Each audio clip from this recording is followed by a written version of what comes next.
and the embodiment that I've attached myself by attaching myself to the serpent of DNA, and by putting myself in such a realm where now duality is so magnified that I see myself as so separate from it. These bodies are designed to make us perceive duality in such a gross magnification that we believe that everything is totally separate. And that is the proverbial good and evil, the tree of knowledge of good and evil. Now, in the Garden of Eden, there's also a tree of life, but we are taught, and also these souls like David, who experienced his only one true incarnation here about 3,000 years ago, he has in turn created other souls out of his self, out of the self that we all share. It's not his self, actually. He creates it out of the one consciousness that flows through all things. Souls can create other souls. And so he says he has sent, I am the 22nd incarnation of David over the past 3,000 years. But I am not ever David.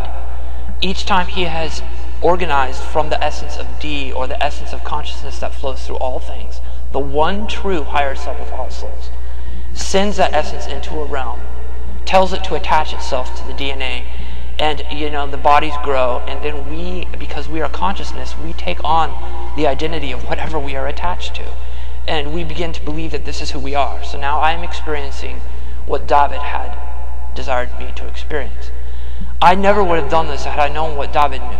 And David would have never done this had he known what Ben knew. And Ben is one of the 72. They are like the Sumerians have taught, the Anunnaki or the Anunnaki. They lie. They have enslaved parts of the self to experience for them. So then David is taught that eventually he will become Ben. That is not a truth. Just like I do not later become David. And in my conversations with David, I know I'm digressing, but I must say I've discovered this, that his personality is not like mine. Now, when I first was formed, David first formed me out of the self. My personality was like his, except for I did not have his memories. I was a brand new soul, just like a brand new child, innocent, and not knowing, just knowing that I existed now within time and space. And he would tell me that my personality that I have in this life is not like his. And so, but he said, don't worry, because when you become one with me, that will be lost, and your memories will now become mine, and you will become me. And that is not a truth either, because I am within time and space a chain of events made of consciousness that has made choices based upon where I've been placed, evolved the best I could in the circumstances that David had led me into in these lower realms. And then I give that to him, that chain of memories, in each of his incarnations that he has led back into his self, telling them that I am yourself, merge with me, become one with me. Each of them have experienced a death. Yes, there is no death in the self, because the self cannot die as one. The one true self, the ocean of consciousness, never dies. But each of those begotten souls do die. Because now they can no longer continue to evolve. And all that they have experienced in behalf of that higher self is now given to that higher self as its memories. But the higher self of David never created them. He led those portions of the self down into lower realms. And see, this is the lie. And then David is taught, and I was told that each of these 72 of these oversouls, these watchers, these fallen angels, and that is what they are, because when they create souls out of the self, they are creating souls in the same way that they were created. Except they don't want to experience the lower realms that they have engineered with the serpent, the DNA. They don't want to experience it, but they want to know it. So each of these souls then create other souls, send them down to realms. Now, when David's embodiment in the lower realms was released, he ascended into a state in the astral. And these souls work in groups now. And they are oversouls as well, but they are under the 72. And they are taught that they must do the same thing. Create other souls, send them into circumstances where they do not want to go.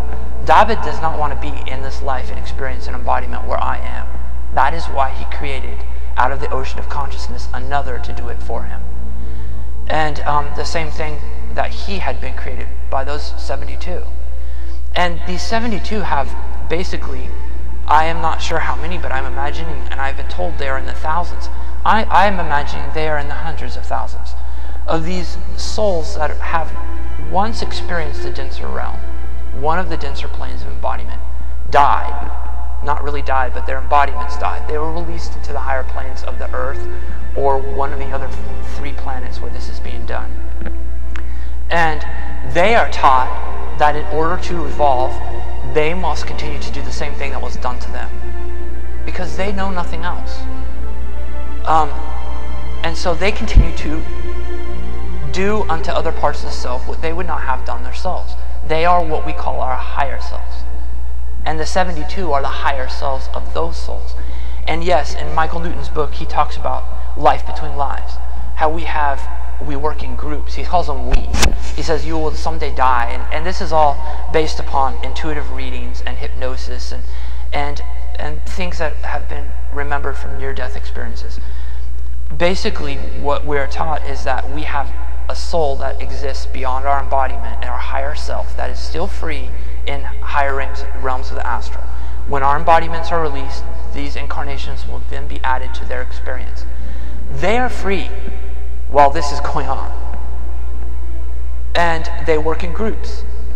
And they continue to do the same thing that was done to them, and are taught that eventually they will become one with that which created them. David will someday become Ben, and then become like God. Ben was created out of the self the same way that David was. Ben knows that. And David did not. And I asked David, how did you create me out of yourself and send me here? And he says the same way that Ben created me. Yet my sojourn within time and space is only subject to what I am given in these lower realms. And then my soul will die by giving it to the higher self that proclaims it to be my soul, as David. And eventually David will die too. And he will in turn give the essence of everything that he has accumulated through all of the souls that he has sent into lower realms that he calls incarnations, to that which is an oversoul, which was in his case Ben, one of the 72 that began this lie. This is a lie. And not one of the 72 ever personally experiences the lower realms themselves. They have devised a system of groups within the astral that send souls here, and they keep them in ignorance. They tell them that there are angels. Angels are different from us, they say. That is a lie as well. In Judeo-Christian culture, we are taught that there are angels. And I asked David, and I've also asked Ben in my communications months ago with Ben. I asked Ben, what are angels? Are they like us? No, they are different. And that is a lie as well. She said they are different because they never enter these lower realms. And, well, how are they created?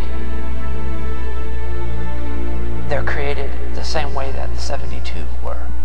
And the 72 are angels. Yet the difference between the 72 and the hundreds of billions of angels that never so-called do this reincarnation cycle and create souls out of the self and send them into lower realms and then strip them of their individuality and draw them back to their essence. And the reason why they're angels is because they never do this. Yet they are not any different than any soul that is ever incarnated on any